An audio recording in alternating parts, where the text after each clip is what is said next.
Hey you, welcome to my tutorial. Today we will be learning how to create a simple animation using Moon Animator, a simple to use Roblox animation plugin. By the end of this tutorial, you will be able to create something like this. What you will learn today is how to import rigs and parts, how to create and edit keyframes, using easing styles, linear animation, and camera animation. Let's get started. Alright, here we are in the workspace. So what we can do now is go to the Plugins tab, and then click on Character Inserter, and import our rig into the workspace. So what we can do for our rig is either import your account, but what I'm going to do is do presets. And I'm going to import the template R6 because that is the most, you can tell where it's facing and all that. So let's go ahead and drag him in. And then so now that we imported our rig, we can also go ahead and import a part. So let's go to the home page and then press part, put it over here, and then maybe scale it to be maybe like,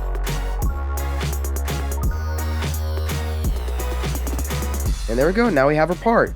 Let's make him have a little bit of distance from our character. Alright, so once you have imported both into the workspace, we can now open up Moon Animator. So let's go to the Plugins tab, Moon Animator, and then so now we can go ahead and create a new Moon 2 file.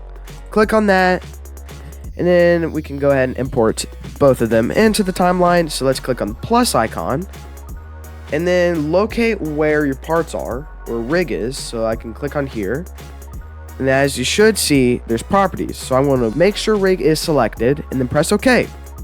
So it should be imported. So now let's go ahead and import the part. Click on the part, and I'm also going to animate the size, and then maybe also color. So let's press OK. Now that we have everything imported, we can start animating. What I'm going to do is make the rig lift his right arm up, and then also the part would as well. In order to create a keyframe, press the equal key. So basically what we got to do is select our right arm, and then press the equal key.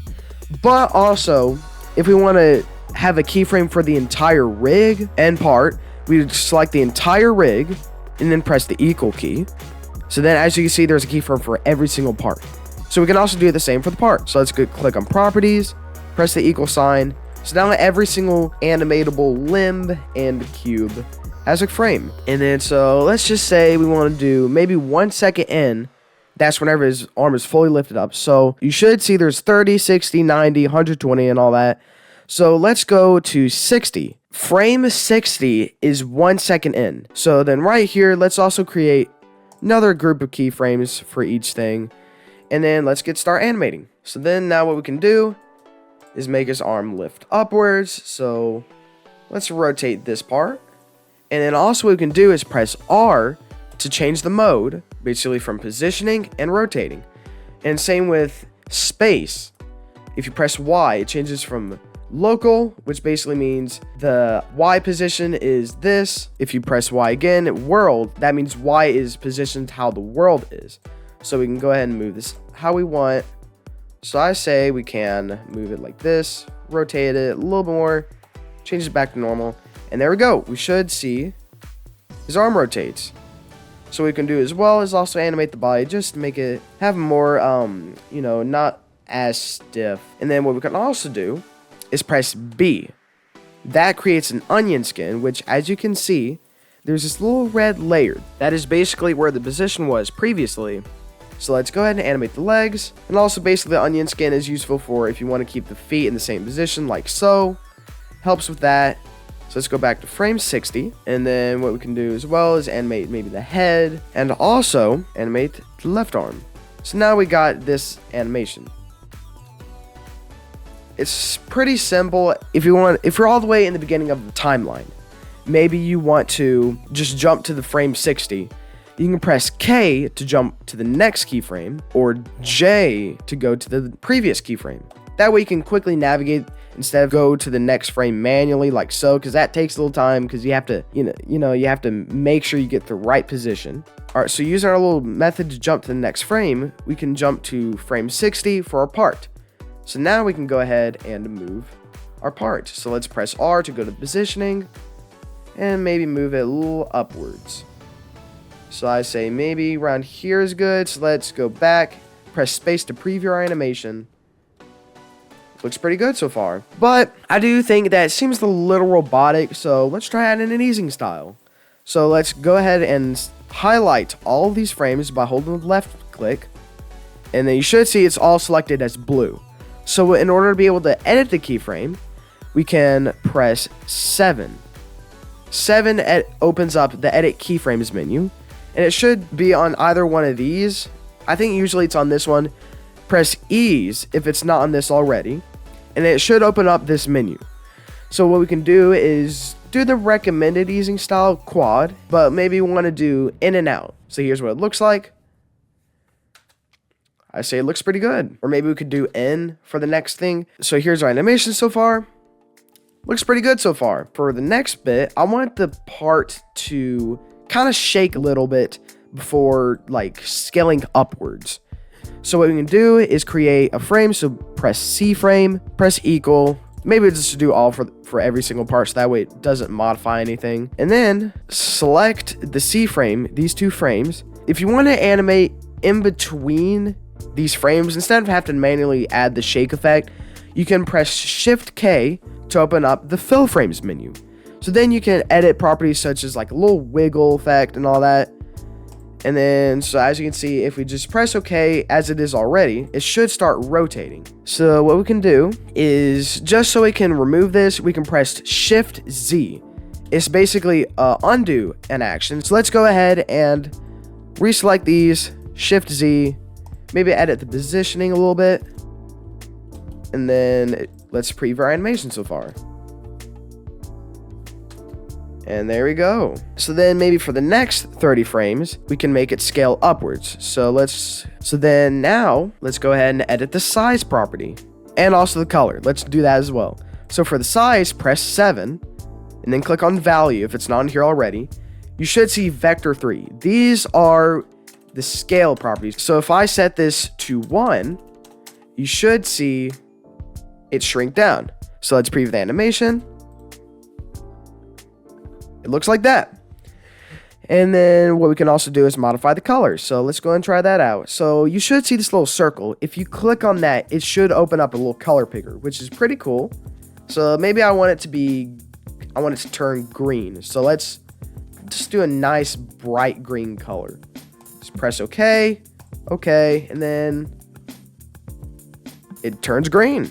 It's really cool what you can do with this plugin. So what we can do is we'll also add easing style. So let's select these two frames, press this, ease, and then maybe let's try sign. Looks pretty good. So let's preview the animation again. Looks like that. So I think for whenever it shakes, that's whenever his arm should like kind of point towards the cube. And this I think is a good reason to use something called linear animation. Linear animation might be the best option, mainly because it uses linear keyframes, which basically would allow you to have more control over the timing and flow of the animation. It can basically be good for like maybe advanced movements, maybe for like a punch animation or maybe combat scenes, stuff like that. So what we can do is use this little slider and then zoom in until we see every 5 frames. So then now if we move around, it's every 5 frames. And by the end goal, I want to make sure that his hand points basically towards the cube. And then, so basically we can add some called drag. So basically, press Y, kind of move it, like have the point finger kind of stay in place. And then it starts actually like moving. So then maybe we can add a little bit of wiggle. So we can do... and then add a little bit of drag here as well. And then there we go. And then let's preview. And there we go. So here, that is basically a little overview of what you can do with linear frames. Not the best instruction, but it's basically an example of what you can do. So let's go ahead and animate the body.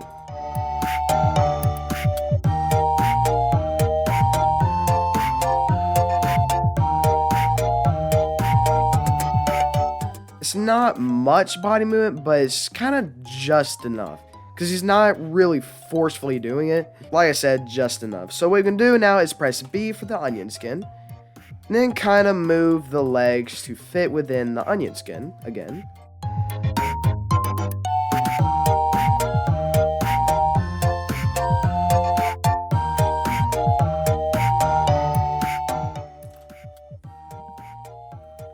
That's how our animation looks so far. Alright, so now that we finished our rig and parts animation, let's animate the camera. So basically what you have to do is go to the camera tab and then press add. Scroll upwards and then you should see it. You can also use guides like a grid by pressing C to keep your camera focused on the action. So maybe I wanted to focus on him like the entire thing. We can just let it rotate and make sure he stays right smack down the middle. But since we have both, we want to make sure that he's obviously, yes, focused in on the animation. Have it selected like so. Have him within view. He's kind of the main focus of the animation. Properties, equal sign. And then maybe as it lifts up, maybe like right after, before it starts shrinking, we can move it right here. And then press the equal sign again. Let's preview our animation. Alright, so that's how that looks. So what we can do now is select these two frames, press 7 again, maybe do like an easing style. Let's try sign in and out, and it looks pretty good. So we can go ahead and press C again, and then here's how our animation looks. So what we can do now is press Control H to hide the Moon Animator panel. Now we can press space to play the animation. I hope you guys enjoyed this tutorial, and let me know what you guys want me to cover next. Thank you for watching.